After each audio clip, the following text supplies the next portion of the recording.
All right, it's Friday night. Hello, people. Hello. Got my glasses on already. Let's take it off so I look like a younger kid. Probably not. You Anyway, should say younger person. younger. Not kid. Rico Suave. Maybe. I'm feeling good because it's been a shitty day. And I'm trying to drink away work day. So, hello, Tiffany, and Donna's here. Diane, Bob, John, what's up, people? Let's get the party started. Ooh. First and foremost, we have to go over our rules because what are we if we don't have rules? Anarchists! And I love it. All right, rule number 1 is you are welcome to ask any paranormal related question that your little heart desires to me or the guest, because we have a guest tonight. I can't wait. I'm excited. But yeah, you can definitely ask questions and we'll give you our opinions. You may not agree with them. You may agree with them. Who knows? Who cares? You know, it's all fun. It's all in fun. I'm just going with the flow today. All right. Rule number 2 is I don't know everything. And if I have to look it up, I am not ashamed. I am not above saying I don't know what you're talking about and then looking it up. And so is my guest. He's the same way. Rule number 3 is the golden rule. Listen to Patrick Swayze and be nice. That's it. Have conversations in the chat room. Talk about things. You can debate all you want. That's cool. But don't be a dick. When it starts name calling, you start getting really rude. Divine Donna, which is just off camera here. I'm here. Will boot your ass out of there. Let's see. Rule number 4. Oh, I almost couldn't count there. Rule number 4 is if you have a question for myself or the guest or both of us, then please do me a favor and put a Q in front of your question. And that way it helps Donna to pick out the questions and put them up on screen. And my favorite rule of all, drink up. Drink up. Oh, man. All right. I got your green cup tonight. Green cup. I gotta put like a little attachment here. It's like Donna's little corner. So that it shows up when you put your cup in there. All right, so I'm gonna switch to my special guest because I'm gonna bring on JD. What's up, buddy? How's it going, everybody? What's up? You are coming on with your blue-green hair. Is it blue or green? What is it? It's supposed to be gray, but it's not very vibrant. Yeah, it's not. I like the red when you had red.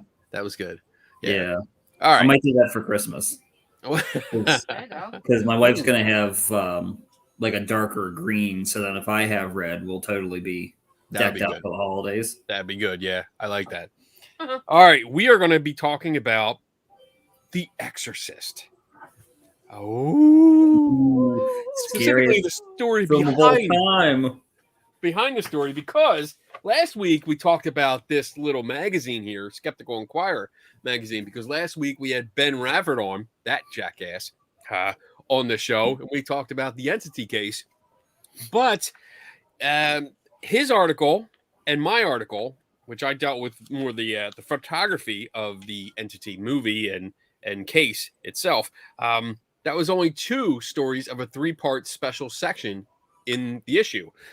And the other section was this one right here by that guy. That guy over there. You pointed the wrong way. I did a Tim Vickers. Tim's in the chat room. I did a Tim. We can't say Vickers because that has a totally different meaning. Yeah, no. We gotta say we did a Tim the wrong way. I gotta. There you go. I got it better. He's like, hey, nice. All right. So the little bit that I know, besides reading your article, and well, I do know a little bit about it, but I do know that there was a book written and released in 1971 by a William P. Blatty, correct? Mm-hmm. And then the movie The Exorcist was released in 1973, starring Linda Blair.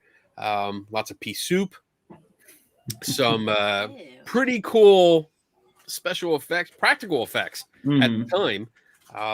And this was one of the biggest films that just shocked our nation because it was so different from what we were used to. But there's a story behind the story, and that's why you are here. So I'm pretty much going to take the reins, put them over to you, and say, tell us a story. Okay. So shortly after The Exorcist came out in 73, Blatty wrote a follow-up book talking about his inspiration for the novel and for the film. And according to him, and there's two different accounts about how Blatty became aware of the case. But according to him in this book, when he was a student at Georgetown University, he read a Washington Post article from 1949 titled Priest Freeze Mount Rainier Boy Reported Held in Devil's Grip by journalist Bill Brinkley. From there, Blatty somehow learned that a Father William Bowdern had been part of the exorcism, and he reached out to him to try to learn more about the case. But Father Bowdern, of course, had been sworn to secrecy by the Archbishop. However, Father Bowdern did say that one of the other attending priests, Father Raymond Bishop, had kept a diary of the events. So much for the whole thing being kept a secret. Somehow, Blatty purportedly got a copy of the diary. Now, the other account of it is, according to journalist Steve Erdman in the 1975 issue of Fate magazine, which I happen to have used as a consultation resource for my article. So wait, is that where the article appeared? Yes. In? Yep. Oh, isn't that awesome? Let me see if I can. The last time I did this, it opened to the exact same page, and of course now it's not going to do it. Oh, there it is.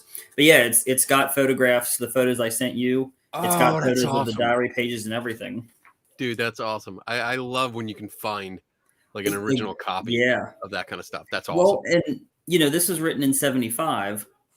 I actually got a response from the author when I contacted him, which I usually when that happens, excuse me, if it's like a website or something that hasn't been maintained in years, you email somebody, you never hear back from them. So I was like very, very surprised that he did get back to me.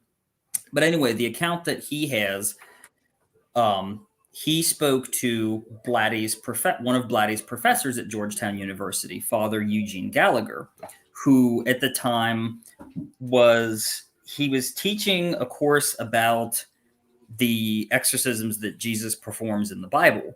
And he somehow learned of the case. And through contacts of his, he obtained the diary that I sent you a picture of, which was a 16-page document titled Case Study by Jesuit Priests. Gallagher claimed that his student, Blatty, constantly asked him to see the document, but he was very, I guess, protective of loaning it out. So he claims he never let Blatty see it. Gallagher did, however, loan it to another faculty member. And eventually, when he did get the document back, 7 of the pages were missing.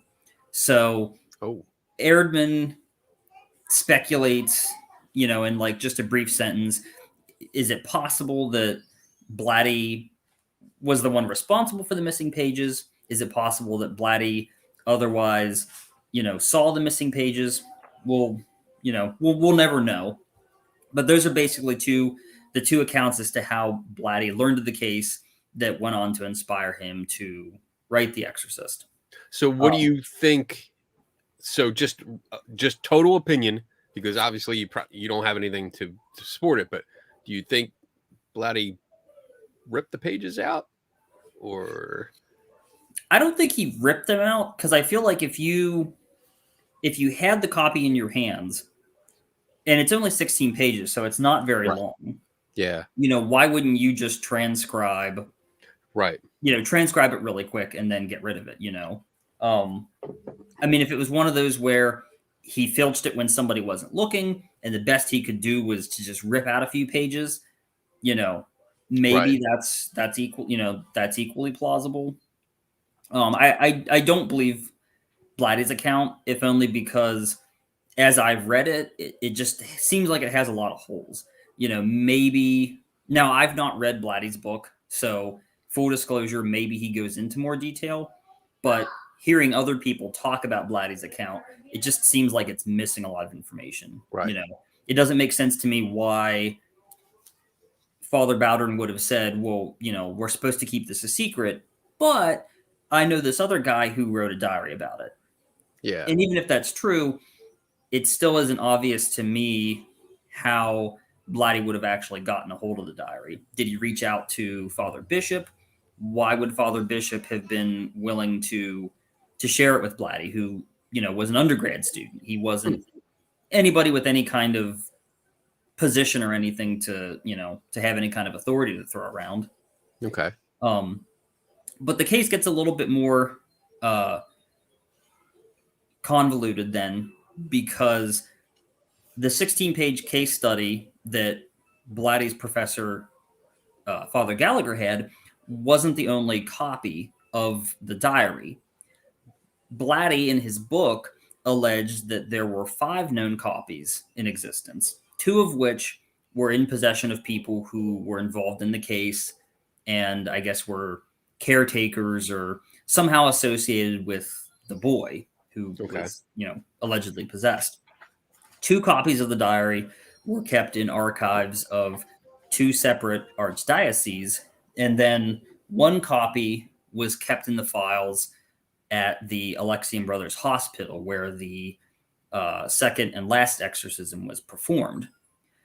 Now, the story about the copy that was kept in the hospital is really, really crazy. So, allegedly, that copy was left there by Father Bishop in a desk drawer in the room in which the exorcism took place. And that room, for whatever reason, was sealed for years and years and years. Until one day, that part of the hospital was being demolished, and a construction worker allegedly found the diary in the drawer. So, this is a great story for a movie itself. Right? Yeah, it's like you almost want to say that you can't make this up, but yeah. So the construction worker took it to the hospital. The hospital somehow ended up giving it to a priest named Father Walter Halloran, who was also part of the exorcism. Father Halloran then ended up, I don't remember if it was after his death or what the case was, but he ended up turning that copy over to author Thomas Allen, who wrote a book about the true story, Possessed. Oh, okay. Now, Allen included a transcript of the diary in the appendix to this book, but it's only in the revised edition. So, unfortunately, I missed that detail, so I bought the original, so it doesn't have it. But the interesting thing about Allen's account is the version that he got from the hospital, he alleges, was 24 pages. The version that Blatty presumably read, that his professor Gallagher had, was only 16 pages. It was a case study. Okay. So this version was 24 pages. Thomas Allen claims through various sources to have found the missing pages. So all in all, It was a total of 26 pages. Okay. This guy, Sergio Rueda, who wrote this book, Diabolical Possession and the Case Behind the Exorcist, found a copy of the diary from the archives of the former Duke University Parapsychology Lab. Because J.B. Rhine, who used to run the lab, was kind of briefly involved in the case. The version of the diary that Rueda has, which he includes a transcript of in the book, is 29 pages. So that's a good bit more than what Blatty would have read and presumably based, his novel and movie off of. Right. It just doesn't seem like there's any consistency here. Like there's different versions of this diary, and there's different number of pages. So, I mean, that's a lot depending on what we're talking about. If we're talking about like a 5x9 kind of size diary, that would probably be normal, like a more of a journal size. That's still a lot. We're talking 8 pages, and then what was the last number? 29? 29 total, yeah. 29. So that's a lot of pages. That's a lot of information that's missing. So, there's a question. I don't know if they were handwritten. The only version that I have actually seen was the photographs in the Fate magazine article, in which it looked like they were typed. So I'm not sure if there is a version that is handwritten. That I can't answer. Yeah, this is the only. Yeah, this is the only photo I've ever seen of like a physical copy of the diary. So as far as I know, this might honestly be the only evidence that it actually exists, unless one of these diaries turns up somewhere. So this looks like, to me, because first we're seeing 2 pages because it's torn down here. This is a case study too, right. So it's probably a secondary source. Yes, absolutely, yeah. Because the information up here, Roland Doe, date. I mean, this is all typed up nice for a report. So yeah, you would have it transcribed per typist and not have a handwritten. And it bugs me though that, and I don't know if I'm getting ahead of us, but has there ever been a glimpse of a handwritten diary? If there was a mention of it, that's a detail that I've missed out on. Okay. I can't imagine that somebody would have physically written 5 separate accounts by hand. Right. That's but going too far. The question then is, did the same person write all 5 accounts, or were different people, is it kind of like with like the Bible, where different people are writing and rewriting what somebody else has already written? Right. That's not entirely clear. As far as I know, there's never been any mention of inconsistencies between the different versions, but I'm also not sure if any one author has ever kind of taken the different versions and kind of compared them side by side. Right. I wanted to do that with the document that Thomas Allen has in his book. That's why I got his book in the first place, was because I wanted to see the diary that he had in the appendix and to see if it matched up with what Sergio Rueda has in the book of his that I have. But I ended up and bought the wrong version of the damn book. So that didn't work out. That's all right. So the actual story starts with the family's pastor, Luther Miles Schultz. He was giving a presentation at the Society of Parapsychology at the Mount Pleasant Library in Washington, D.C. And he was talking about this unusual case that was going on with a family, as part of his congregation. Right. And the original Washington Post article mentions that he had something of a incredulous attitude about the whole case. So it's not the case that the family's pastor kind of went in as a believer right away. Mm-hmm. He kind of seemed to treat this as though it was something of a prank. Shortly after that, there was an Evening Star article that came out, I think like the day after, in which case we see the use of the pseudonym Roland Doe to refer to the boy. And it mentions that he was 14 years old and lived in Mount Rainier.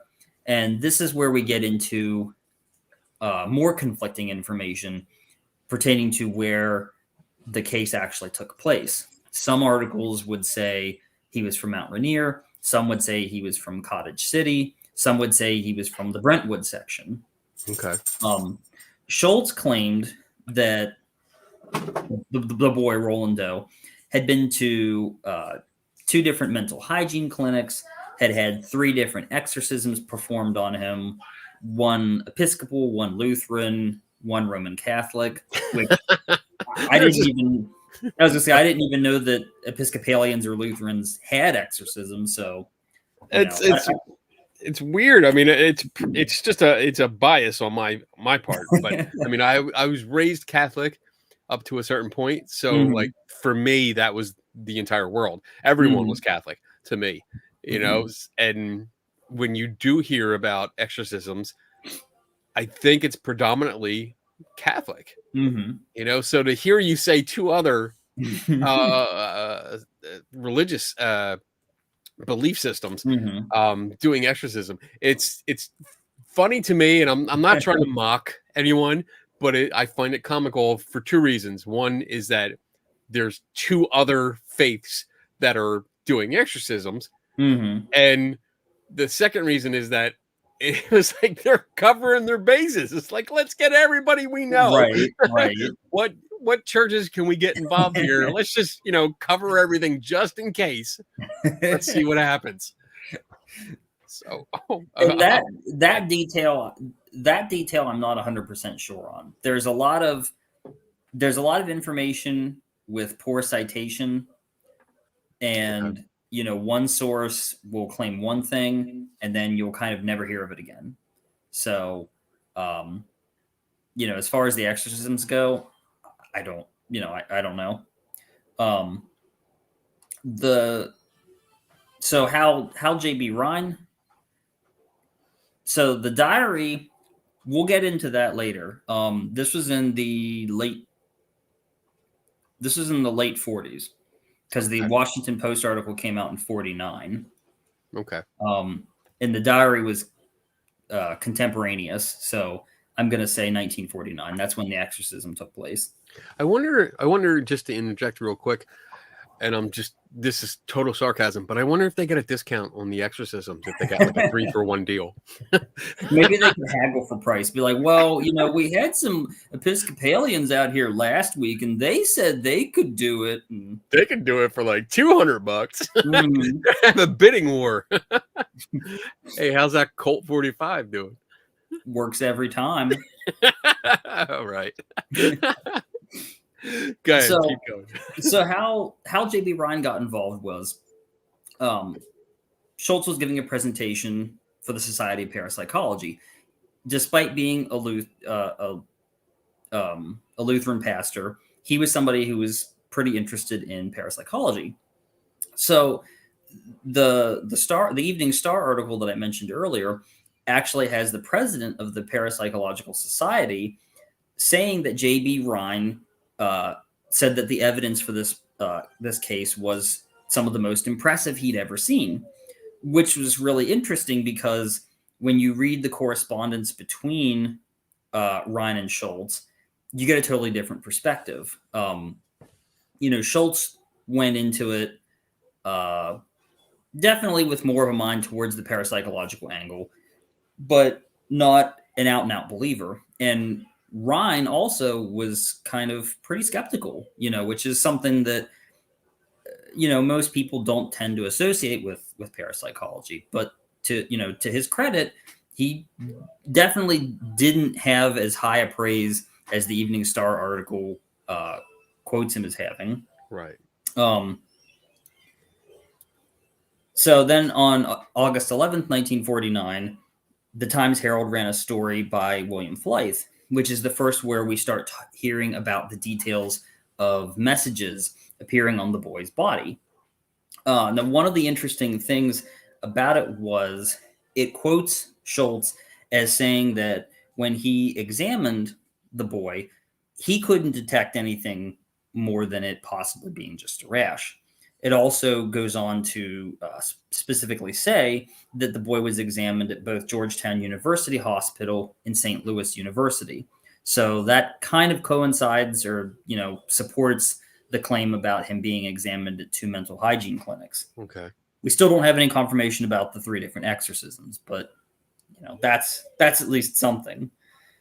That's kind of the end of the articles that you hear about at the time talking about the case. Interest in the case really doesn't seem to pick up until after the movie The Exorcist comes out. Okay. And really the first kind of article that you see talking about the true story behind the case is Erdman's 1975 Fate magazine article and, Blatty's book where he talks about his interest in it. Okay.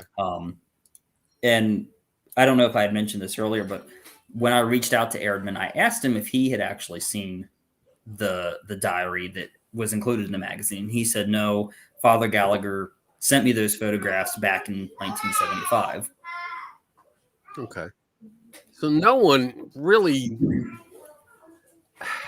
it seems like any sources we have of an alleged original diary are all second or third hand, which sucks. Yeah.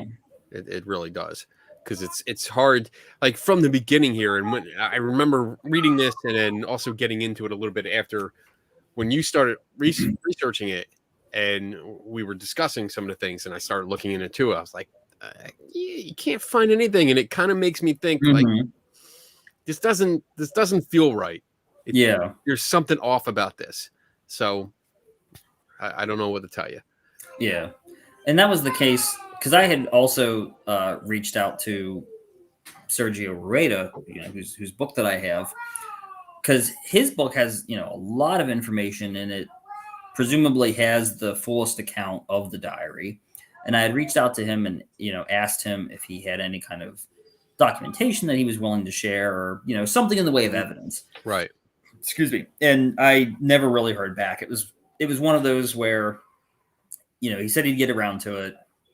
I'd follow up, said he'd get around to it. So eventually, I kind of just considered it a lost cause. Yeah. Yeah. Sometimes when you get to there, and I've been in that situation many times where it's like you send something out requesting something and they're like, yeah, okay, yeah, I'll look for it. And then you do it 2 more times. Like, that's it. 3 strikes for me.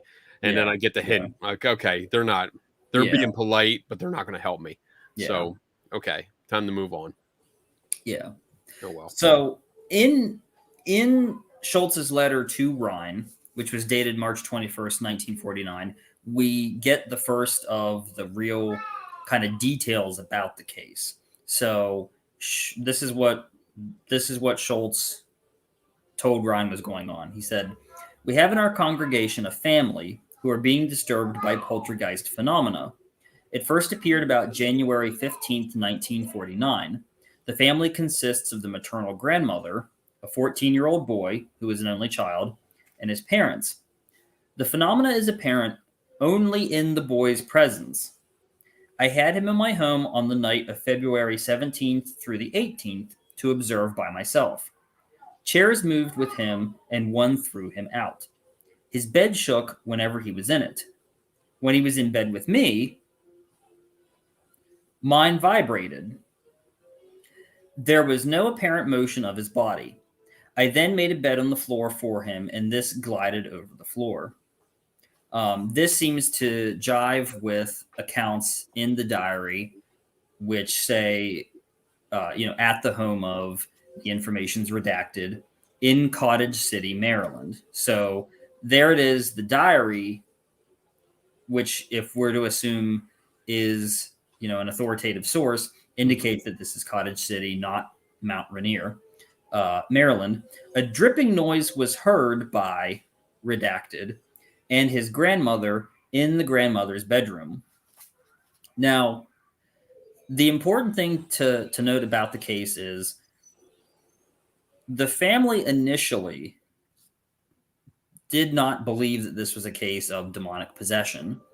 The family themselves and in particular, the mother and the grandmother, who were by all accounts pretty superstitious people. And this is coming from people that knew the family. Okay. They believed that it was a case of the boy's one aunt, Aunt Tilly, who was like his favorite aunt, lived in St. Louis, who had recently passed away.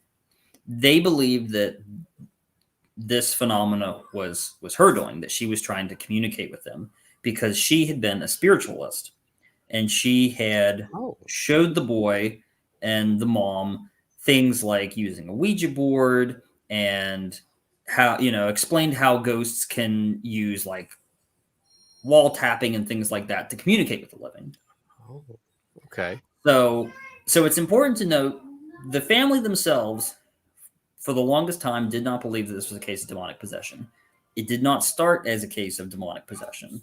It started as, classic poltergeist phenomena, which, priests, religious people, they'll tell you, well, that's how demonic activity starts, things like that. Right. But, it could also be the case, which I'll make later, that this didn't really seem to kind of take on the flavor of demonic activity until these damn Catholics started getting involved.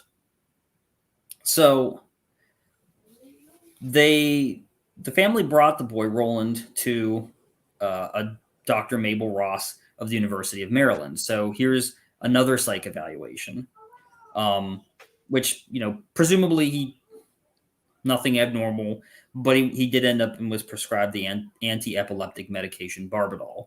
Okay. Now, the interesting thing about the case is the markings that appeared on his body.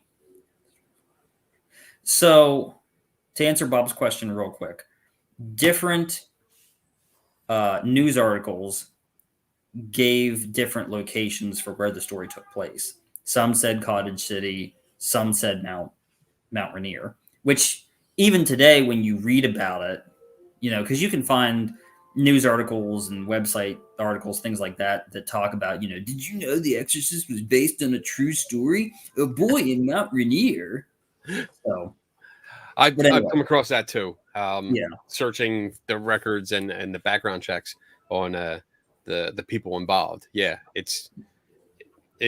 both towns are mentioned. So yeah, it's hard to track down exactly which one. Yeah. But go ahead. So the markings that appeared on the body were, way to say it, they were painfully obvious. The kind of messages that would appear were very specific things, like Lewis, which, the family interpreted that must mean we're supposed to go to St. Louis. That's where Aunt Tilly lived. It must be her. When you say painfully obvious, do you mean like out in the forearms here, or like what do you mean by painfully obvious?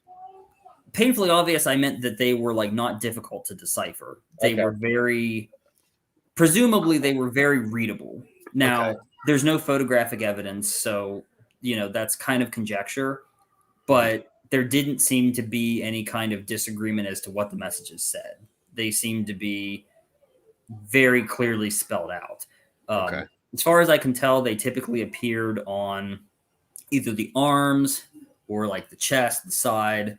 At one point, there was letters on the knees. So, again, those are all areas which it's perfectly possible that somebody could have done that to themselves. Yeah. There's not messages appearing in seemingly impossible area like the middle of your back or something like that would be very, very difficult to reach. So go ahead. These seem to be allegedly in areas he could reach easily. Yes. Okay. And there's good reason as to how this could have happened. So first of all, the markings only appeared after the fact. Like people discovered them after the fact. It wasn't like in the movie The Exorcist where you lift up the shirt, and all of a sudden the writing appears Yeah. magically in the chest. In Damn, every that would have been cool. right. Now, if something like that, like, I might actually start to think, oh, maybe there is something to this case. The markings themselves were all rather superficial scratches. There was a little bit of blood, but there wasn't anything profuse. It wasn't like they were gouged into his flesh. Okay. And they weren't appearing as raised up marks like in the movie The Exorcist. Okay. So this sounds like, from this description, it sounds like someone could possibly, got to put that disclaimer in there, possibly doing it themselves and making sure that it's not permanent and or doesn't hurt that much, but it makes a statement and it calls attention to it. And very specific statements, because if Lewis wasn't bad enough, and you have to understand the family took that to mean that's where the dead aunt was. She's trying to communicate with us from beyond the veil. She must want us to go out there. When they would ask specific questions, such as what day should we leave, the word Saturday appears on the boy's body. When they ask the question, how long should we stay out there, the words 3.5 weeks appear on the body. Now, the mother, who was described as being a little bit more strict with her son and being opposed to the trip in St. Louis because it would mean missing school. Right. When she brought up the question of, should he be attending school while we're out there, the word no appears on the body and 2 large N's appear on the knees. Now, these are very unusual messages, I would think, for a demon to be making manifest on a boy's body. Yeah. Yeah. Could it have been the aunt? I guess, I guess she's a rather helpful ghost that she seems to be communicating messages that jive with what, the child wants. If they had asked, should we allow Roland to have candy before bedtime, maybe the words yes would have appeared, Right. I was gonna say, you get where I'm going with this. So let me just get the timeline straight. These messages are coming up talking about going to St. Louis to visit the aunt, but is the aunt alive or dead? That's the one thing that didn't make sense to me with the story, because the implication was that the aunt was dead. So I'm not sure why they would be going to St. Louis. Right. I don't know if it was something like, we're going to go out there and await further instructions. We're going to go out there just because it reminds us of, being around her. Right. That part didn't necessarily make sense to me. It doesn't make sense to me either. It sounds weird that if she already passed away, then unless some other family took over the house. Well, there were other family that they stayed with. Okay. Because when they went out there, they did stay with them. Okay. I'm not sure what their kind of relationship to the boy was. Right. As far as I know, the deceased aunt was his favorite aunt. That's basically as much as at least I remember reading. Right. So yeah, that point always kind of didn't make sense to me. But okay. Okay. All right. So the family eventually decide to get clergymen involved. And I don't remember if it was the actual immediate family, because I know that there were like cousins, aunts, uncles that knew people that reached out to them. So somebody contacted a Father Albert Hughes, who comes in, assesses the situation, decides to start performing prayers, leaving the family blessing candles, holy water, things like that to kind of purify the house. And it's around this time that you start seeing the kind of more physical poltergeist activity. So objects being thrown. And the cases that they mentioned were objects like small bottles of holy water, oranges, pears. A comb was apparently thrown. I don't know if it was like a boomerang or how exactly it was chucked. It was a batarang. Yeah. But the one thing that kind of stuck out in my mind as I was reading this is these were all objects which were pretty small and could conceivably be palmed and concealed. And all of the objects seemed to be thrown either when somebody was in the room and had their back turned, like they were leaving the room, or the object was thrown immediately before someone came into the room. Okay. So somebody, hear a noise, run into the room. What happened? Something, was hurled across the room, and we don't know what did it. All right. This is like classic child prank. Yeah. I mean, this is we see this with the Enfield case, and then several other cases that we've read about, local cases and stuff like that. But this is typical. And like Dr. Schultz mentioned, or like their pastor Schultz mentioned, the activity only ever takes place when he's in the room. When he's in the so room. It's not like there's weird, spooky shit happening in other parts of the house and he's over here. Yeah. So they eventually decide that on March 7th, 1949, they're going to hold a seance to contact Aunt Tilly. And, they ask a series of questions. And I don't remember what the exact details were, but basically the family took the results of the seance as proof that it was, in fact, her spirit that was communicating with them. So who decided this? Whose idea was it to have a seance? That I'm not sure. Okay. If it's specified in the book, I don't remember. Okay. But this was just a family? Yes. Okay. I do know on at least one occasion when the bed was shaking with the boy on it, the mom yelled, "Aunt Tilly, stop," and the bed stopped. And they took that also as proof that it must be her spirit that's trying to communicate with them. So while Father Hughes is involved in the case and he's, bringing in all this kind of Catholic element to it with the blessing candles and things like that, allegedly he claims, or I should say, more accurately, I read accounts of him claiming to have heard the boy exhibiting xenoglossy, so speaking in languages that he shouldn't have known. Speaking in tongues. Yes. Yeah. So one account that I read, which again, there's no citation, claimed that the family, for whatever reason, brought in a couple different experts. So Father Hughes allegedly heard the boy speaking Latin. The family, for whatever reason, was alleged to have brought in a rabbi who heard him speaking Hebrew.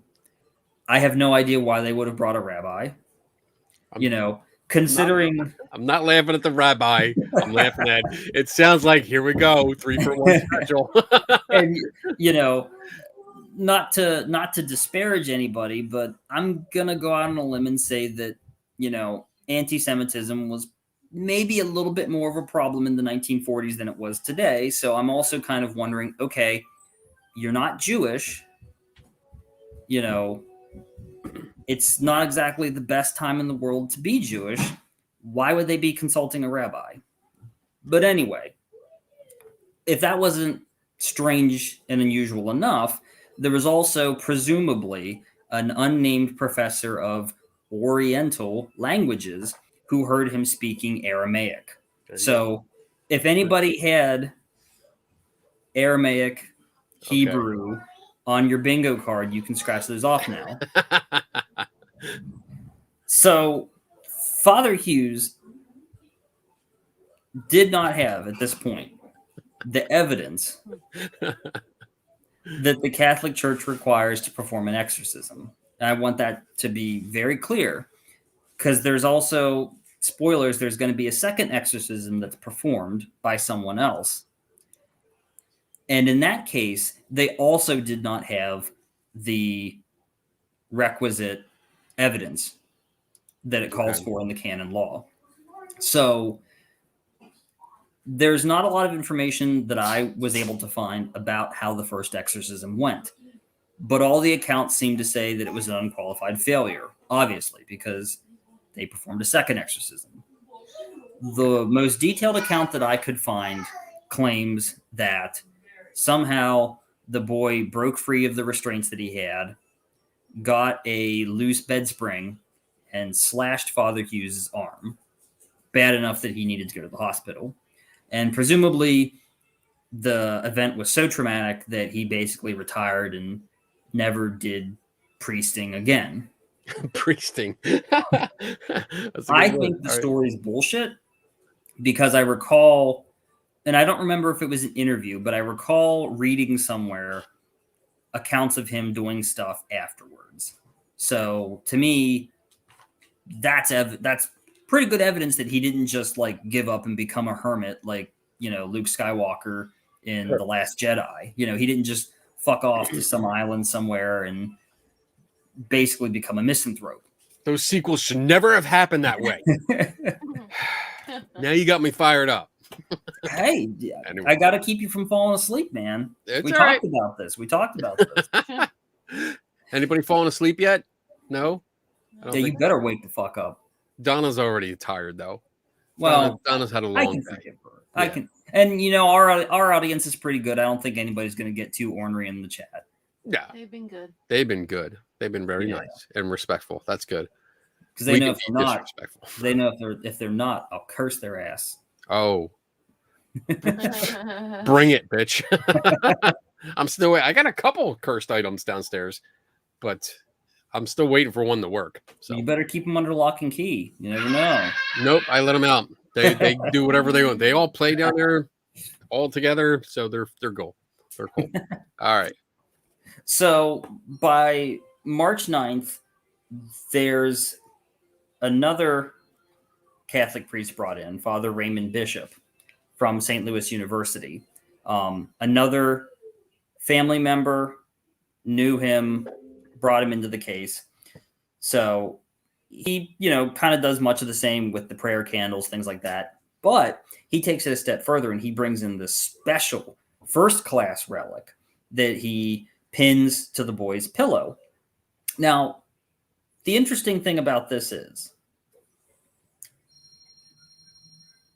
they notice after they've left the room and stuff, of course, these bizarre zigzag scratches appearing on the boy's body. And they notice that the pin, the relic that was pinned to the bed, is now way over there on the other side of the room. And when they ask, what happened, the boy tells them something like it unpinned itself, rose into the air, and launched itself across the room. So I don't think you have to be a particularly intelligent person to kind of put two and two together and see that there's some major problems with this story.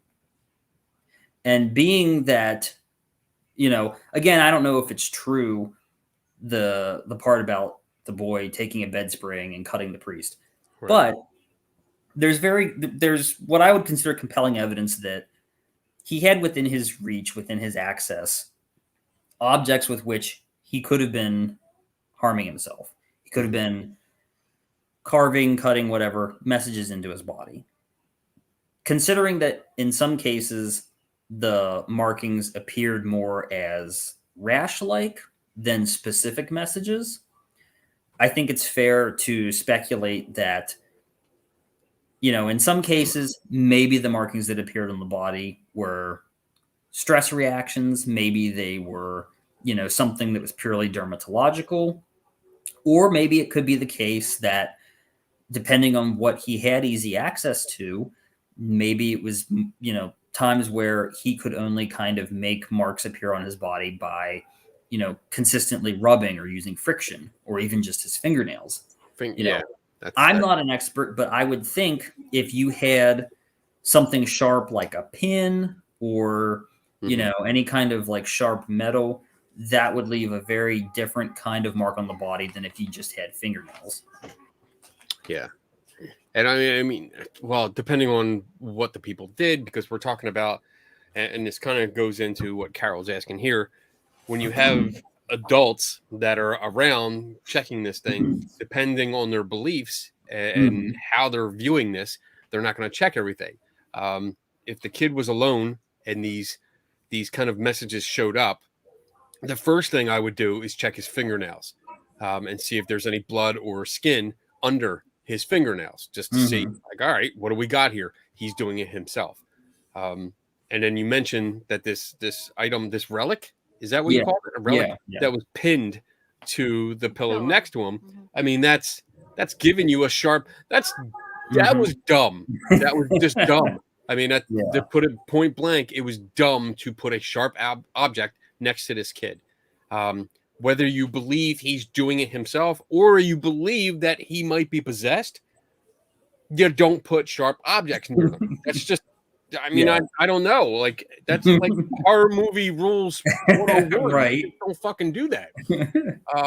And then the fact that he developed additional scratches when they came back, but the pin was on the other side of the room. So yes, I mean, the obvious choice here is that he was able to get it, unpin it, scratched himself, tossed it, and said, "Oh, it's over there. I don't know what happened. It flew over there." It's horrible that you see this, but when we talk about how these adults can be fooled, I mean, you can look at pretty much any case. Enfield is a real good case for this, because you have a child that is fooling everyone with simple tricks. The Fox sisters, holy shit, the Fox sisters, which founded or started spiritualism, they did it with an apple tied to a freaking string and then cracking their toes. I mean, these were simple tricks. Which I'll have you know, I can do that toe cracking trick. That's disgusting. And I didn't know about that until I read about the Fox sisters doing it, and I was like, "Holy shit, I'm spiritual."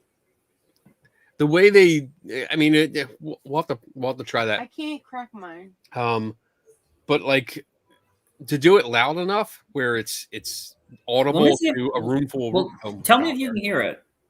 Hold on. Oh yeah. Holy shit! Oh, he's possessed.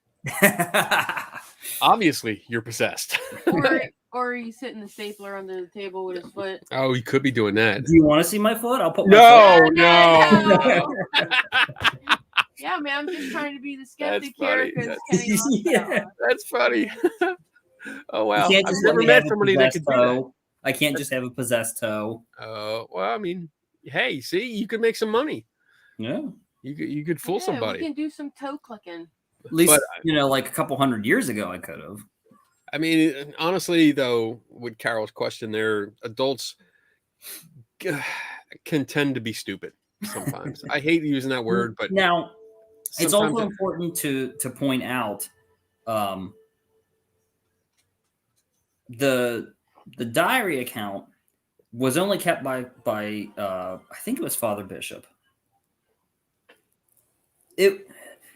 Let's just go with that. It was only kept by Father Bishop, which means anything prior to his involvement on March 9th, he necessarily would have had to have gotten that information from family members or from people that were involved. Hi, Chewy. Hey, Chewy. Yeah, that's what you get, dog.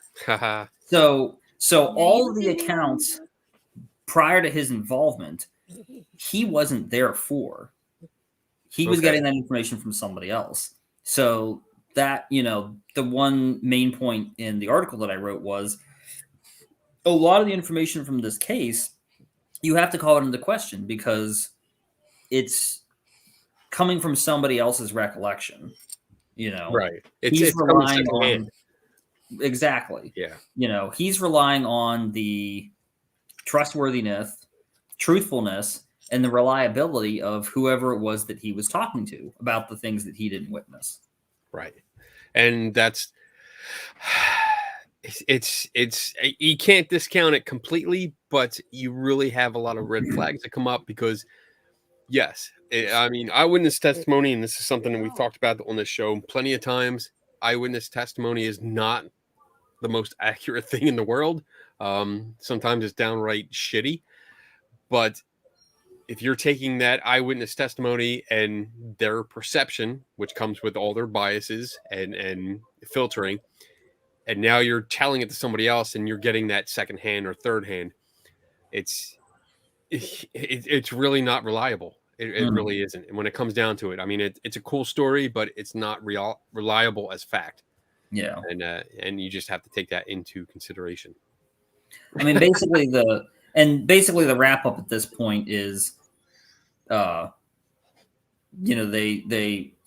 Bishop got permission to perform a second exorcism, which his argument was, we don't have evidence for possession, but this is a case of demonic oppression, and we want to kind of head it off. So let's go ahead and do an exorcism now before it gets to a case of full-blown demonic possession, which obviously that didn't work, because through the course of them performing the exorcism and stuff, you get the, speaking with a funny voice, you get the blasphemy kind of stuff coming out, the more traditional demonic possession activity. Okay. But basically between March 9th, by the time of March 16th, he's got the permission to do the exorcism. And I'm missing a good part of my notes. There we go. So by April, either 18th or 19th, the exorcism is a success. He's free. Hallelujah. Praise Jesus. I was going to say, I don't know if you wanted to go to pee break now. And they're getting restless. Yeah. we got I love how people are like, it's pee break time. I gotta go. We all gotta go. I like that. There's few questions, which always means it's a good show when we have a lot of numbers, and few questions because everyone's interested in what you're talking about. So let's do our commercial break. So we're going to have 2 minutes and 22 seconds to refill, pee, and get back here. So are everybody ready? Everybody ready? Here we go. 1, 2, 3. Hey everyone, this is my store based on the theme of science and skepticism. It's here that you can find all kinds of shirts and hoodies, yoga pants, tote bags, the fanny packs I know you guys love, masks and pillows, all with science and skepticism as the theme. I even have hoodies for your pets. That's right, your dog or cat can wear one of these things. I also have a general store that sells more inspirational quotes or, drinking stuff because I like that kind of thing. I also have a store set up for our Three Tortured Souls podcast, which we do Saturday nights. You can find shirts and Tim Vickers' favorite drinking vessel, the mug. I also have a store tailored a little bit more towards my ghost hunting friends, Paranormal by I Am Kenny Biddle. These are shirts and quotes that are a little bit more on the ghost hunting side, especially this one, Translucent Perished Beings. Ghost. That's my favorite. So if you're interested, head on over to teespring.com/stores/scientific skepticism by IAKB and check it out. Thanks.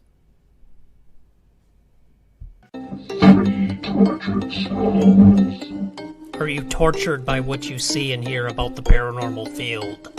Join us as we critically examine and question paranormal claims, science, ghosts, demons, cryptids, UFOs, ghost hunting technology, and much more are all on the table for discussion. Three Tortured Souls is a video podcast that streams live on Saturdays at 8 p.m. Eastern and 5 Pacific. Three Tortured Souls.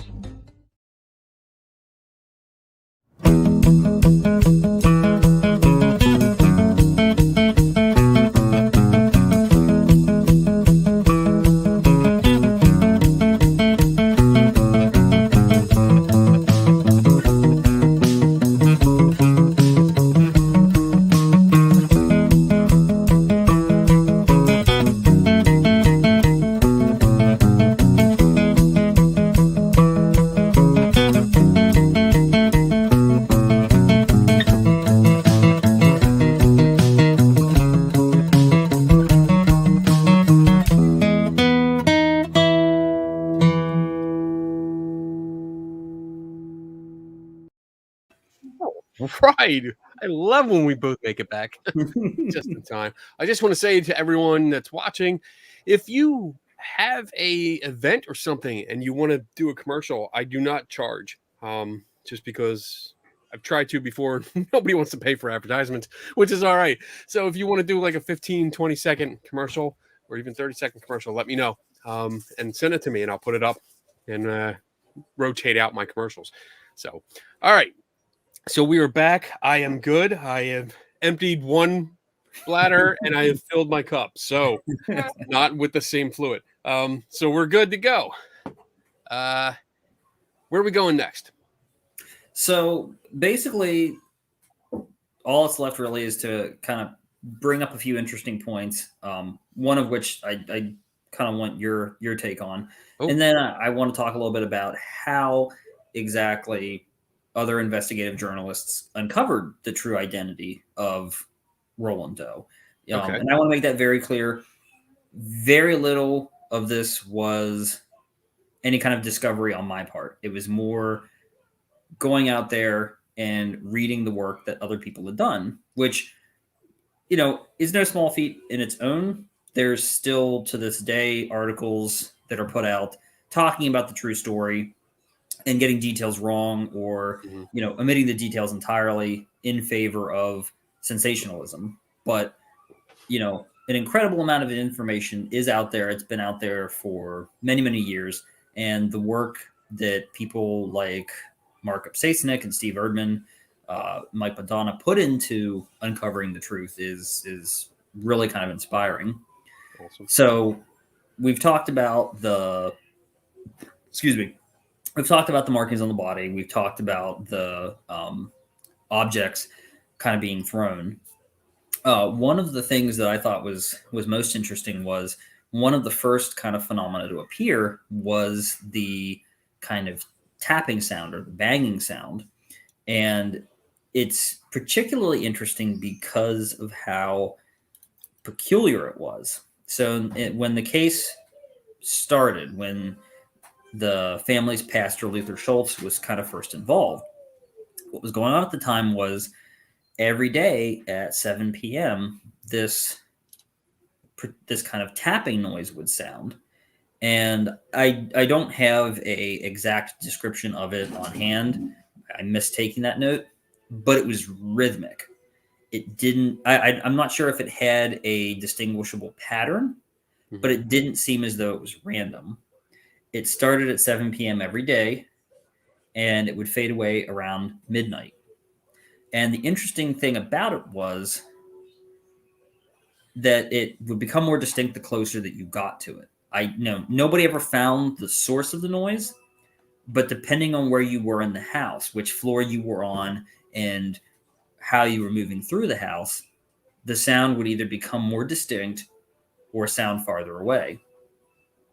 Now, Sergio Rueda, who, I'll plug it again, wrote this book, speculated that because the father was a handyman, he could have had some knowledge of rudimentary mechanics, electronics, and could have potentially created a very simple kind of device that would have produced the tapping sound.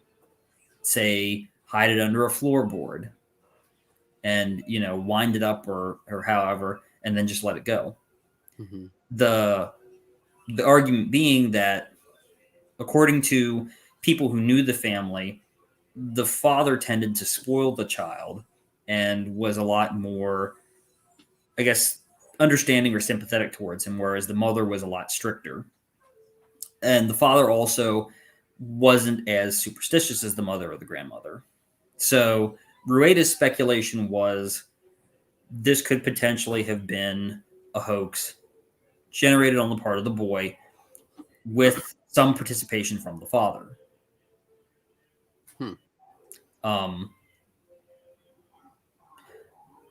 Time changes in what way, Carol? Time changes. Because it's stuck to that particular window between 7 p.m. and midnight. I'm wondering if she means like did the noise itself change over time? Yeah, that I don't believe so. Okay. I don't remember if it had any kind of discernible pattern, but as far as I can recall, it either sounded like a faint tapping or like a drip, like a dripping noise. Hmm. So presumably, like, not a lot of force was behind it. Right. The family initially thought that it could be like a rat, so they had an exterminator called in. The exterminator sprayed or laid poison or whatever they did in the late 40s, and didn't go away. Eventually, I guess it just stopped on its own as the phenomena changed and progressed. This is something that you could. It might be hard to pin down if it's not a direct sound, and what I mean by that is if we're talking about a dripping sound.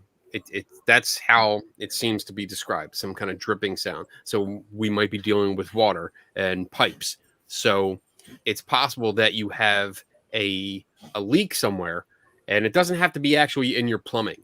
It could be a leak from outside. It could be something with the environment. Condensation building up in a certain area, and then by 7 p.m., I think it said, by 7 p.m., there is enough condensation where it starts dripping, and then you get that dripping sound until it depletes the reservoir, whatever it has. It could be something that if it's dripping onto a pipe, you catch an echo where it might sound like it's coming from over there, but it's actually sourced over that way, which is a problem. Unless you took the time. I mean, you probably, I'm guessing, this total assumption that they just probably looked for a little bit, a couple minutes, couldn't find it, and then moved on. And it's something they reported. This would be something you'd have to spend quite some time on to track down the source. But especially if it was something like plumbing too, that would, potentially get into, you're looking inside the walls now. Right. Right. If you don't have any good reason to believe that it's something causing water damage, why are you going to rip open the walls of your house just to find the source of a noise? Yeah. Yeah. I mean, if it is a leak, if it is an actual leak of the plumbing, again, maybe it's leaking into insulation or something like that where it builds up enough and starts dripping. And then that's a good one, Skip. It would leak, create a reservoir until that started draining, and then you'd have this strip sound. Do you have any? No. This is talking about the original story behind The Exorcist. So we're talking the 70s, right? Or no, this was 49. 49. Yeah. So any kind of like video equipment would be expensive, and we're talking there is no home video. Well, I mean, you had 8 millimeter. Yeah, but nothing that would be useful for us. Yeah. Because if you've seen 8 millimeter film, you know it's shit. It sucks. I got plenty of it. We got plenty. Yeah, we actually transferred, a friend of ours just transferred a whole bunch of 8 millimeter over to DVD of Donna's grandparents, their adventures throughout the country, and it was great watching it. It's nostalgia. It's really cool seeing the old stuff, but the quality is just it's bad. It's really bad. Yeah. Dave's in the house. Dave Schumacher. Holy shit.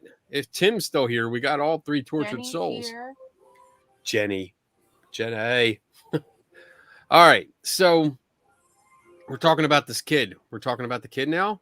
Are we on that? Yes. Okay. So the one other thing that I'd like to bring up, and I'm glad Dave's here because I think he'll find this particularly interesting. The other hypothesis that I don't remember if I brought it up in the article, because in the episode of the podcast, I kind of wanted to lay it out as, let's kind of consider all the different hypotheses that this could be, from kind of the one that involves the least amount of assumptions to the ones that involve the most. So, we have the hypothesis that it could be fraud, it could be a hoax. On the other kind of end of the extreme, maybe it is a genuine case of demonic possession.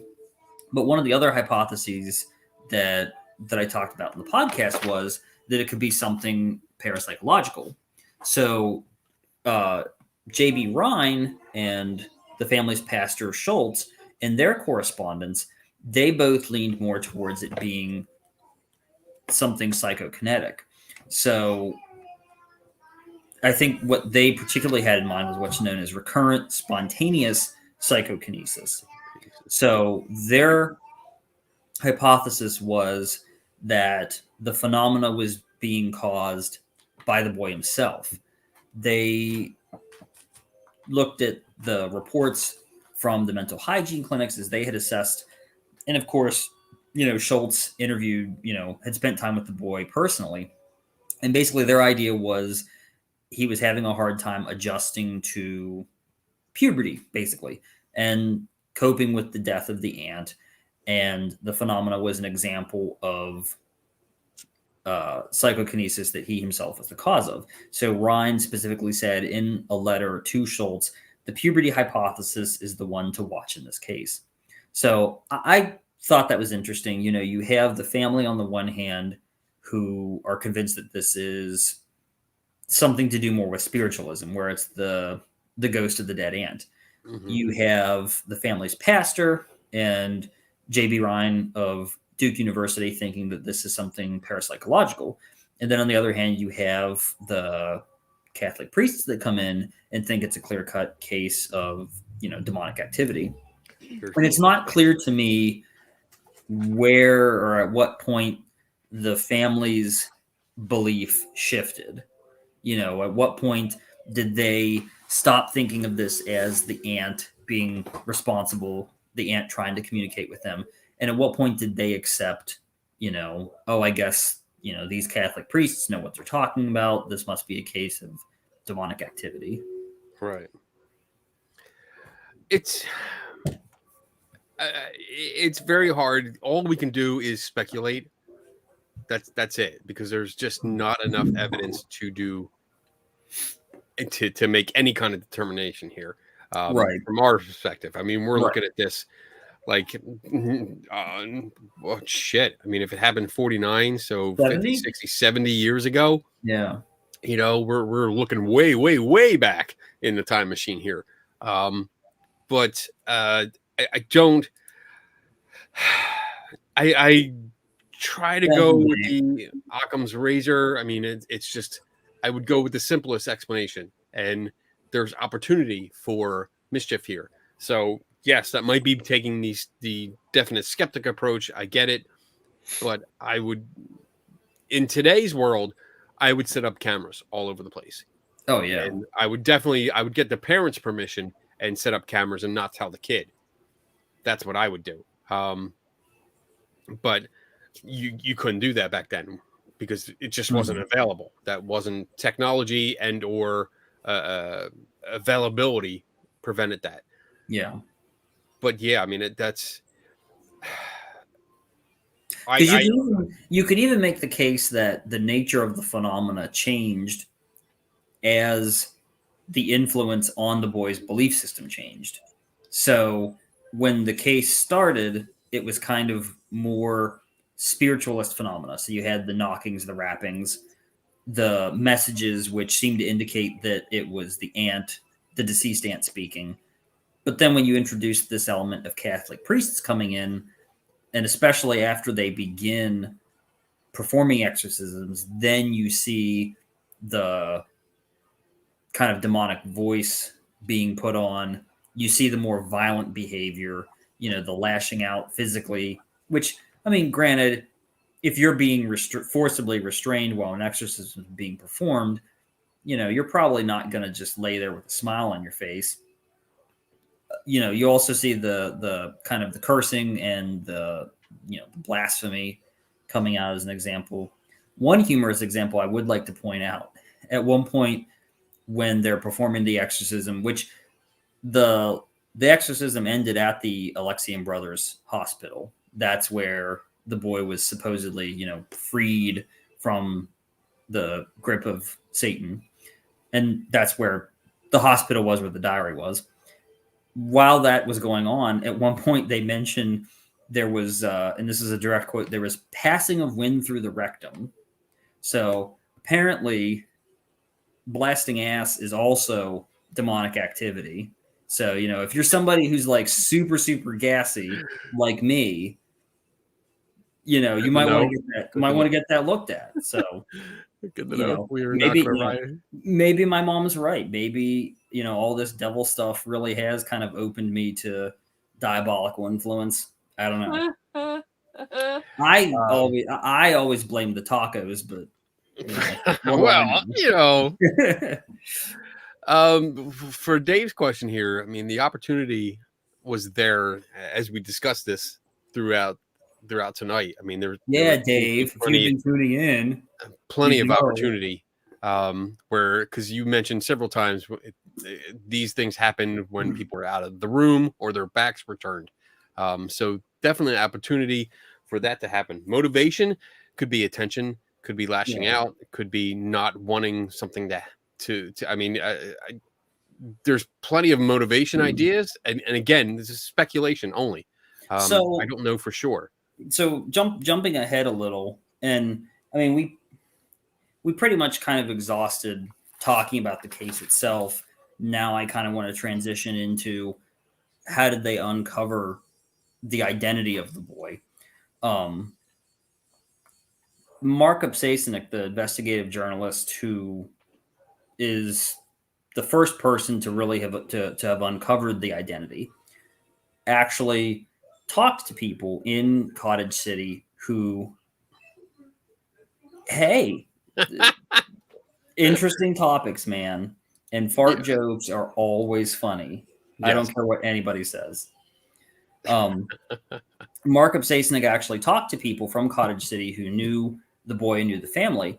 And the accounts, which there's a link that I sent you to an online version of his Strange Magazine article. Excuse me. Because that's how I accessed it. Okay. It's long out of physical print, but fortunately the full article is still online. The people that he spoke to didn't really paint a flattering picture of the kid. One person described him as a mean bastard. And even his best friend talked about how they were kind of pranksters. They would kind of play jokes on people, sometimes even kind of cruel jokes. And some of the things that later you see kind of manifest as possession activity in this case, he was already kind of doing just as practical jokes. Like, he would get in trouble in school for making his desk move. To all appearances, it looked like it was moving on its own. And when he would get yelled at, he would be like, I didn't do it. So, there's definitely seemed to be motivation in the sense that he was somebody who either liked attention or just kind of, was kind of a dick. And I don't want to say that because, spoiler, the guy's dead. He actually died last year, so he's not really here to defend himself. Right. But the accounts of people that knew him weren't particularly flattering. So, So how Mark Upsasnik determined his identity was in the Fate magazine article. Steve Erdman gave the kid's birth date as June 1st, 1935. Interviewing people in the area, Upsasnik spoke to somebody who said that they knew Father Hughes personally. Father Hughes being one of the priests that was involved in the exorcism. And Father Hughes told this person that two pieces of information, that the boy was actually from Cottage City, which is the location given in the diary, and that the boy graduated from Gonzaga High School. So what Upsasnik did was he estimated, based on the date of the case, that the boy's graduation year would have been 1954. So he got a copy of the 1954 Gonzaga High School yearbook, which I could not find a copy on eBay. I tried. I couldn't find a full digital copy anywhere either. There's pages I sent you pages that I found online, but I Is couldn't. that the whole class? Yes. Okay. Yes. Well, there's a class photo of him as a kid, and then there's a photo of just him from his graduating high school yearbook. Is that the one with like talking about baking ceramic? No, that's Okay. a little bit further. Let me see here. I have just a him, single one of just him. his face. Yeah. So here we go. Hold on. So that's there we go. yeah. So that's from the yearbook. That's from the So he got the yearbook, and he looked for anybody who was a member of Father Hugh's church in Mount Rainier. Okay. Were either a resident of Mount Rainier or Cottage City, and had a birth date of June 1st, 1935. And he was the only person that matched. That is Ronald E. Hunkler. And that's another. And that's him as a kid. I drew a very sloppy arrow to where he's red arrow of death.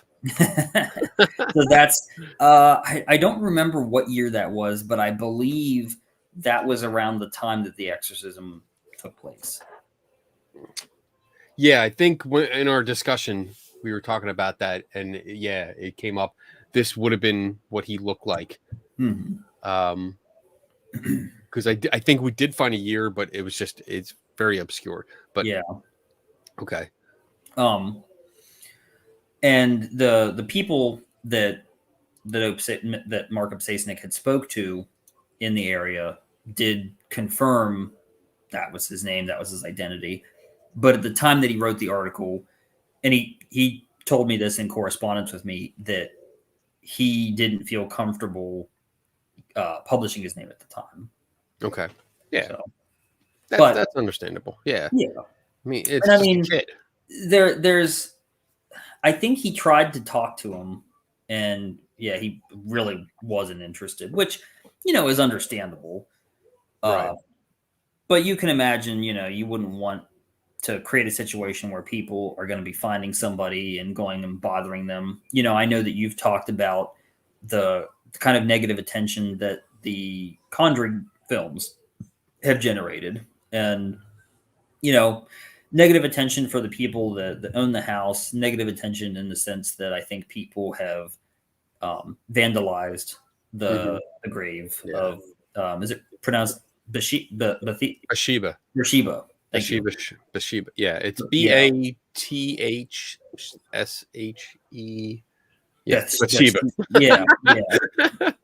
Yeah. So in that sense, it's understandable. But yeah, when I reached out to Mark Obsesnik and I asked him, I said, well, he died last year. Do you feel comfortable with that being the case, confirming that, this is his identity? He said, yes, Ronald Hunkler is in fact the person I wrote about in my article, The Haunted Boy of Cottage City.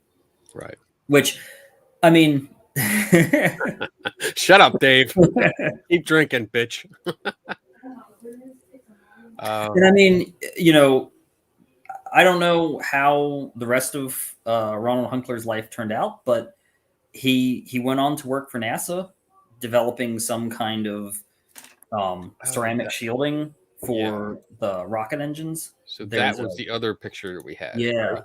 He's the individual pouring the mold right here, right? Which there's a paper that he co-authored about it. I forget what it's called, but it's something like, it's something very on the nose, like, Compound X makes really good shielding or whatever. Right. I mean, taking a step back here, when you're talking about revealing identities and places and stuff, and talking about negative attention, you're absolutely right. There's that line, if nobody knows so far where like who somebody is or where a location is, then I don't want to be the first to reveal it. In most cases, especially like this. When I did the investigation of the Blackwell Ghost film, I found the location, but I didn't reveal it. I provided enough evidence to show that, yes, I do know where the house is. This is the house. I've been there. But not to reveal it because the filmmaker himself was living in the house, and I don't want to put undue attention onto him. And then, like in this case, if you were the first that stumbled upon this, you would be revealing to the world like who this individual was, and if they wanted the attention, they would seek it out. Matt Haas. But if they didn't want the attention, they would be quiet, which usually happens. And when you put it out there, you kind of screw them. So that's why we be careful. We're always careful about, should we reveal it? Is it already out there? That's the question I ask. Like, is the information already out there? And readily available before I would even consider revealing the actual source. So you did even though I wasn't the first person to reveal it, even before I was kind of going to, beat the drum and draw more attention to it, I tried to look to see, does he have any immediate family? Does he have any children? People that might otherwise be kind of negatively impacted or upset. Because when I wrote the article for the book, The Demon of Brownsville Road, part of that case was that there were living descendants of a person or persons, I can't quite remember now, that were implicated in the story in a negative way. And, those people were still alive. They're still kind of not giving interviews, but when they're asked about it, they give their opinions and they talk about how, this kind of reflects badly on their family. So, even if he had children or otherwise other relatives that were still living, I wouldn't necessarily want to kind of draw negative attention to their family. And it has to do with how you frame it too. Right. You can frame it in a way because that's a really good point that you're making, is that you have to consider the relatives that are still here, that are left behind, so to speak, that have to deal with the reputation and stuff like that, the rumors that happen. And you think about it, and if there is a case where I'm writing about someone specifically that has passed away recently, then yes, I definitely reach out to their relatives and say, hey, this is what I'm saying, and I'm not above sending them my article, the rough draft, and saying, make sure I want your approval on this before I send it to my editor, just so they understand where I'm coming from and what we're doing, because you don't want to screw somebody. There's this case in particular is world famous. Anyone that's remotely interested in horror knows about something about this case, probably mostly the movie. And then behind that, probably the book, for older people that have actually read the book, and then very few that know the actual story behind it. So you don't want to put any undue attention on the family that's still around. And I think you handled it really nice. You were professional. So there you go. Thank you. There's a lot of positive energy in that room. Drink. I know. People are like, there's not enough energy in this room. Everyone's like, energy! Except for Dave. Yeah, sorry guys. The show apparently didn't have a lot of energy talking about it. So Dave's already fucked up. My bad. Now, Dave's been drinking all night. One more point that I'd like to make while we're on the subject of family. Just as kind of another layer of checking into the story, I asked you, because I'm too much of a cheap ass to pay for it myself, to look on Ancestry.com and see if we could find any information about Mr. Hunkler. And let's say, I think I sent you the photo of the Ancestry.com page. I don't know how well it's going to pull up here if you have it. Let's see. Yeah, I do have it. Okay. I don't know if people are on their phone, maybe they can see it. But basically, what we have is A failure to communicate. Sorry. that's okay. I love Cool Hand Luke too. And yes, John, I am drinking Colt 45 because it works every time. Billy D. And Billy D. Williams said that I should. Yeah. So what are you looking at here? So I didn't write notes on this, so I'm kind of going off memory. One, either the father or the mother is listed as Edwin Edwin, Cobridge? yeah. Edwin Charles Hunkler. Yes. So Father. so that jives with a letter that Father Bishop had wrote in which it says, you know, father is Edwin, you know, redacted or something like that. Right. And then I think it was Edwin had a sister named Matilda Hendricks, Okay. which would be the Aunt Tilly that everybody thought, you know, was the spirit or whatever that was okay. communicating. So yeah, so the, you know, to me that makes it rather compelling. And the photo from the yearbook is the same photo that was included in Markup Sasnick's Strange Magazine article, except he blurred it out. So Okay. you can't make out who it is, but if you have the real Original photo. Yeah. you can tell enough that that's who it is. So Okay. so It's good. I think it's pretty compelling evidence that, you know, Ronald Hunkler is the Exorcist boy, Boy. the origin of the story. So All right. Do we have any questions that you want to go through? No? No, we're good. We're up to date on questions. Oh wait, hold on. There's she found one. Came in. Did you ever have a great EVP? Oh my God. Fucking Jenny. With your EVP shit. I love Jenny. She's great. She's so much fun, but she loves EVPs, and that's her only fault. I know. I want to hear that. I want to hear about that. There was a question I saw earlier about why do you think that the story went from a young boy to a young girl? Oh yeah. And I mean, for me, I think that's just for Hollywood. I think it because you had this story, and we could go a couple different ways with this. Maybe they just didn't do the research, which shocker, it happens. Maybe they heard the story and just thought, oh, let's change it to a young girl, and it'll be even more. We can really have more fun with this, in a horror sense. If it was a young girl, let's try that. I don't know. What do you think? well, I definitely think Blatty knew the real case was about a boy. Even if he'd never read the diary, the Washington Post article specifically calls out that, you know, it was a Mount Rainier boy. Right.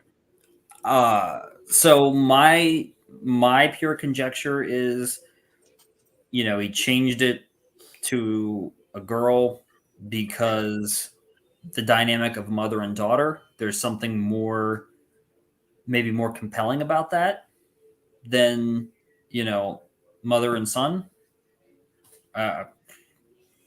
You know, I mean, there's definitely an agenda to the book, and I don't even think that's something that Blatty would necessarily argue. You know, the book and the movie is very much about getting people back into church, kind of pointing out that, you know, the world at the time had really drifted away from religion and from a kind of traditional sense of faith.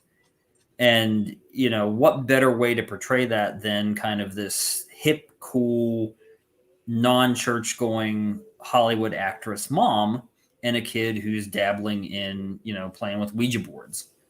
Yes. We didn't even touch on that. No. The whole, like, I think a minute and 5 seconds that it appears on screen, completely changed. I actually just spoke about this. The class that I'm doing with Lloyd Araback. We talked about this, where it appears on screen for about 1 minute and 5 seconds, and the activity with it is basically the planchette shoots off in one direction, and not like violently. It doesn't cut anyone. It doesn't stick out of someone's chest. Something that would really That be would be scary. really cool, though. Like if Yeah, there's it not a would movie be. that's done that. Yeah, that would be a better scene, but it just goes off the board. It's very subtle. It's very like anticlimactic, and doesn't do too much. It just happens. But that is the turning point for the Ouija board, as far as I'm concerned. That's when it went from a parlor game that was socially accepted, to an evil device of Satan. Evil devices. In one movie, one film, just totally fucked that one up. So, and even in the actual case, I don't recall any of the priests ever speculating on how exactly. No, as far as I know, Ronald never spoke of it. When he was approached by Mark Upsasnik, I don't remember how it went, but basically he kind of politely told him to fuck off. He had no interest in talking about it whatsoever. So my best hypothesis is, he was somebody that grew up, matured, and, wanted to put that behind him. It was probably a really embarrassing part of his life, especially in light of the fact that, he had to know that his case was what inspired The Exorcist. And, think about the opportunity that somebody could have if you could demonstrably show that you were the inspiration for that. Right. He could have been giving interviews and making money out the ass.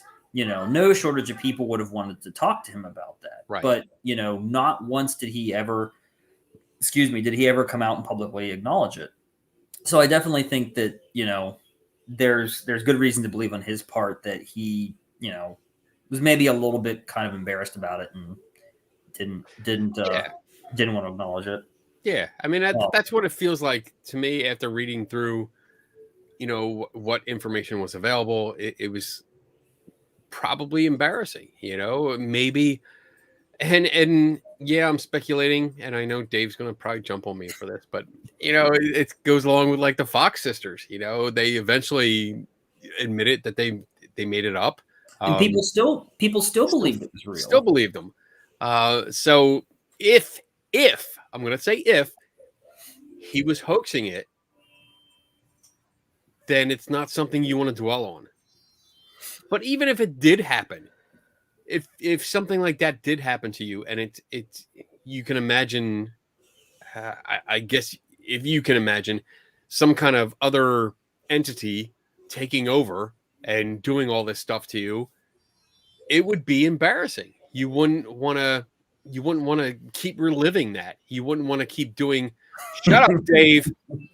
Whatever. Pseudo skepticism. Pseudo believer. I don't know what that means. What the hell? I don't Did know. you just make that up? Yeah, I just did. Yeah. That was a knee-jerk reaction. Yeah. Fucking Dave. I bombed. But yeah, even if the events were true, if they were true, that would be something that I would not want to relive over and over again. And that's what you do when you do interviews. You relive it. You have to keep telling the story over and over again. I can understand him wanting to just live his life and not be bothered. I mean, especially considering that he was, scientist at NASA. Can you imagine the kind of conversations that would be had if, your fellow scientists are coming up like, hey, is this you? Is this about you? I mean, I don't want to say that it could like compromise his position or anything like that, but negative attention, from what I've understood, at least back in the 70s, NASA was kind of very, very defensive and protective of the reputation that they had built up. So they definitely probably wouldn't want word getting out that, one of the people on our payroll is somehow involved in this Hollywood blockbuster film. Yeah. One of our employees is the inspiration for the movie that made people allegedly vomit in the aisles and faint and all this shit. So they're gonna be working on the stuff that keeps our astronauts safe and not burning up in the atmosphere. Oh man. All right, dude. We are closing in. If we have any more questions, if people have questions, this is the time to shoot them in here. I'm going to let JD kind of plug his stuff here. So where can people find you if they want to know more? So you can find information about my podcast, The Devil in the Details, on Facebook at Surprise Devil in the Details. If you want to read the articles, like the one that's in the physical copy of Skeptical Inquirer, you can check it out at skepticalinquirer.org. Look for my name. I actually just yesterday, I think, had an article coming out about a live stream event that Kenny and I and Tim watched about Bob Larson performing a exorcism on a guy that was tormented by the spirit of some. The spirit inhabited a doll, and then I guess supposedly transferred from the doll to this guy. I don't know. You have to read. It's good. You know what? It's on. I'm posting the link now to that, and I really encourage you to read it because it's a classic. It's a perfect example of misappropriation of someone's or another culture's religious beliefs. I mean, this is like plain and simple, cut and dry, black and white bullshit of taking one concept and Bob Larson's religion, because I'm not going to say he's like a Catholic or Christian because he's got his own shit. I don't even know what to call it. Larsonism. Larceny? That's good. Larceny. Larsonism. That sounds very criminal. I like it.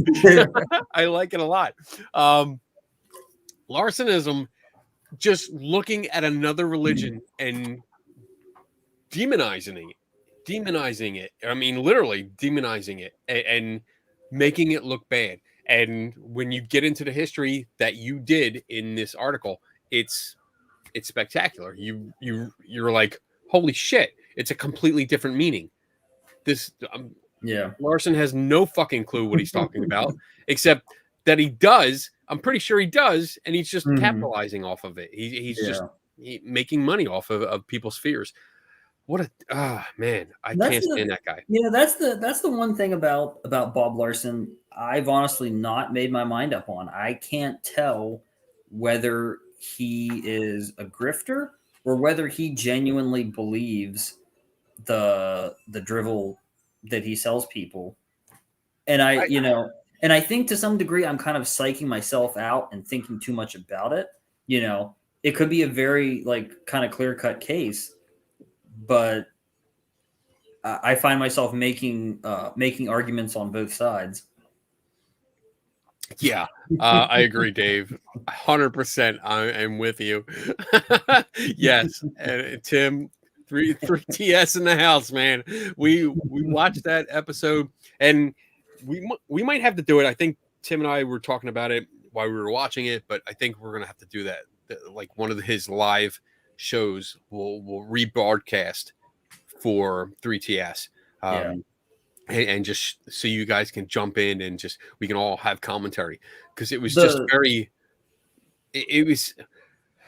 I know you're on the fence, but I'm seeing a lot of acting. I'm seeing a lot of forced cues, as in Larson talking to the camera and almost doing the wink at the person looking at him, going, hey, you need to keep going, keep going with what I'm putting out there. So this is the thing that I found myself wondering. on the one hand, there's the possibility that all parties genuinely believe what's going on. There's the possibility that both parties are, they're hoaxing it. They're both in on it. But there's also the possibility that, maybe Larson thinks that it's fake. Maybe the person that he's talking to genuinely believes it. There's definitely an interaction that's going on between them. I think where, Larson will give certain cues, and then the person that he is exercising performs based on that. Right. But what I haven't decided, what I haven't decided is whether or not that's performative in the sense that the person knows that they're performing, that they're consciously putting on an act. Or is it one of those where they genuinely believe it, but they've kind of habituated themselves to act in such a way? I think in a lot of cases with exorcisms that might be the case, where the belief of the exorcist kind of drives the course of the exorcism and, kind of the outcome. Because there's been other cases where Bob Larson in particular is exorcising somebody, and we kind of saw it in this one, and they're kind of being stubborn. Now, right, you could argue that maybe it's a powerful demon. Maybe, sometimes it takes a little bit for the blood of Christ to kind of get its mojo going and work the demon out of there.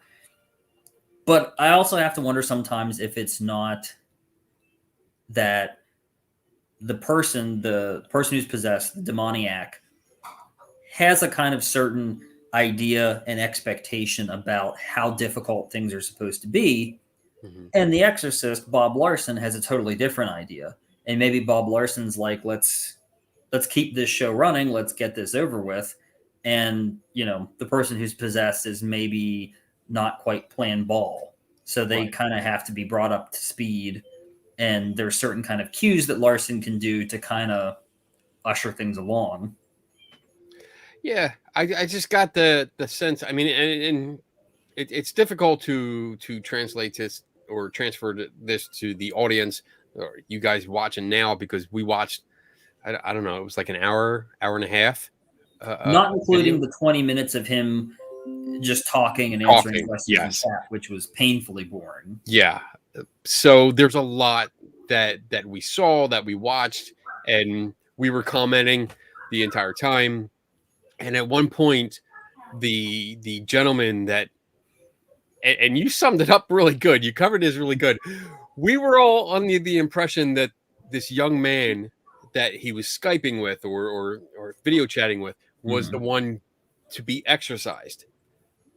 But this young man kept saying he exorcised other demons. And then it came to the point where Larson is like, well, I'm going to take Jezebel out of you, because Jezebel is blamed for everything that Bob does. I mean, honestly, everyone's possessed by Jezebel. She's a total whore. But at one point, this young man is, I guess he's trying to like gyrate, but instead of doing, and I don't want anyone thinking I'm making fun of anyone, but he's looking kind of up, and instead of just like kind of shaking, because he is shaking, instead of like looking up and making his eyes go up, he's like top of the head, he's like, he's looking at the camera, like at the screen, going, what am I supposed to do? What am I supposed to do? And I'm like, you're looking for cues, you shit. You are so fake. So fake. Oh, it was so bad. It was so bad. The acting was just horrible. And as you pointed out in your article, and definitely you guys need to read the article, his fiance or wife, I don't know what she was at the time, but I think she was fiance, because I think Bob was like telling the congratulations. She's just sitting there. Her fiance is going through all this like weird, like kind of like 70s disco dancing, and she's just like, yep, yep, Not once in a while she looked at him and like, oh yeah, back at the camera. Like, wow, you're not concerned at all. I would hope, Donna, if I was possessed, sitting here by Jezebel, and Bob was holding up his cross, his trademarked cross, by the way, and exercising a demon. I was starting to like do a seizure or something. I would hope you'd be more concerned about, my health or well-being or something, and not just sit there and just watch Bob on screen. Like that's all she did, watched Bob. The one part that had me in stitches was Bob told her to like place a Bible on his back. Yes. And I don't remember exactly how he said, but he said something like, it doesn't have to be firm. And she takes that Bible and she's like, whap! And it like smacks. And Bob kind of goes like, oh, like Bob was taken aback at how forcefully she put it on there, and he kind of does this like, you go girl kind of thing. Yeah. And I was just dying, Yo, if that happened here, I guarantee you, if Bob told Donna to hit me with a Bible, you're dead. I'd be out of the chair like, holy fuck, that hurt! Oh my god, my eye! I would make sure you weren't having a seizure before I smack you with the Bible. See, that's what a wife and girlfriend and fiance is supposed to do. Like, make sure, are you okay? Are you not having a seizure? Make sure you're not. And if I'm like, yeah, I'm just possessed. All right, wham! Jezebel, bam! Oh, Gone. Donna'd be Beat like, that shit right out bitch, of you. Get out of my husband, bitch! Get the fuck out of my husband! Wham! Wow. This devolved. This show went from serious discussion and right into like smacking Bibles. This is good. You can tell I have had enough to drink. All right, we're at the end of the show. Let me get through. I don't have too many announcements. Really, I don't have much at all because let's see. Tomorrow night is 3 Tortured Souls. I have no idea what the topic is. Tim Vickers, who should be in the chat room, I have no idea what we're talking about tomorrow. Are we having a show tomorrow? I don't even know. Let me know. Let's see. The next thing I have coming up. Well, I have a secret project going on this weekend, which I can't tell you about. Dave Schumacher. Oh, Shadow People. He did. Oh, fuck. That's right. That's right. It was my bad. No. My bad. I apologize. My bad. Dave did say something about Shadow People, and I just ignored it. And then started blaming Tim. I'm sorry, Tim. No, I'm not. Kenny Dibble. That's my nickname for the show now. Why? Because you can't say your name? What happened? No, because I was on a podcast and the guy got my name wrong. He called me Dibble. And I was like, my name's Biddle. No, well, at least he didn't call you Dribble. Let's start that. I don't like that. It's Dibble. No. Biddle your Dibble.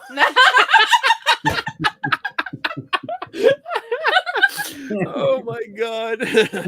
No. All right. So the next thing I have up, you and I actually have to get off my ass and send you one of these. Yeah, come on, let's do it before the holiday. We got him in. Nice. Yeah. So we have to do our charity thing where I gotta sit. You know what? Well, next week we have a secret project, and I'm gonna see you. We're actually gonna be working together on something, so I'll put that in the pile to drop off to you along with your books and some other things I have for you. So we're gonna plan that March 25th to 27th next year, 2022. Is that it? Yeah. 2022. Wow. That seems so like sci-fi. I know. We should be like flying around. Where's my fucking jetpack? I know. Like, what the hell? I want my jetpack. Damn it. Like the Jetsons. Like you just jump in a little spaceship. I want to get in. I want to go outside and be like on my porch, go in, click, and fly off. I don't see why that hasn't happened yet. All right. So March 25th to 27th, I have the Rochester Winter Parafest up in Rochester, New York, hosted by Ted Vanson. We'll see. I'm not sure if I'm going to that yet, but I'm planning on it. And other than that, there really isn't much. Be sure to check out my column in skepticalenquirer.org. Be sure to check out JD's articles in skepticalenquirer.org. Also, check out my videos. I started some videos. I have 2 up now. I'm working on a 3rd one that should be up soon on skepticalenquirer.org. So totally plugging them. They should pay me. I mean, oh, right, they do. Hint, hint, Never wink, mind. wink. But other than that, I hope everyone enjoyed tonight. I hope you enjoyed the topic and learned something and got some knowledge. And I hope, of course, JD, I hope you enjoyed it. That's where you say, yes, I did, Kenny. Yes, Yeah. I did. Thank you. Cool. Thank you. I'm so glad. I'm so happy that you enjoyed it. But for real, and thank then, you for having me on. Anytime, dude. Anytime. I think you're my most frequent guest. I think you're in the running. I think you have the lead. Because you've been on like Ben's been on twice. You've been on at least 3 times. Are you counting? Well, okay. Are you counting the chip challenge? Well, the chip challenge you were on for the whole show. Yeah. So that counts. The chip challenge today. Yeah. You were on for. Yeah, we did. I think you were on for 2 other shows. I think you have 4 appearances. I was on Satanism. I don't remember. You came on, yeah. So that's at least 3. That's 3. Okay, so yeah. And I think you came on for something else because you did something. You did some kind of piece, and I think we talked about it. I'm gonna have to look now. No. Yeah. All right. Everyone else, have a great weekend. Stay safe. Have fun, and remember to never stop learning. And I will see you next week. With Bye. more energy. Shh, drink. Oh.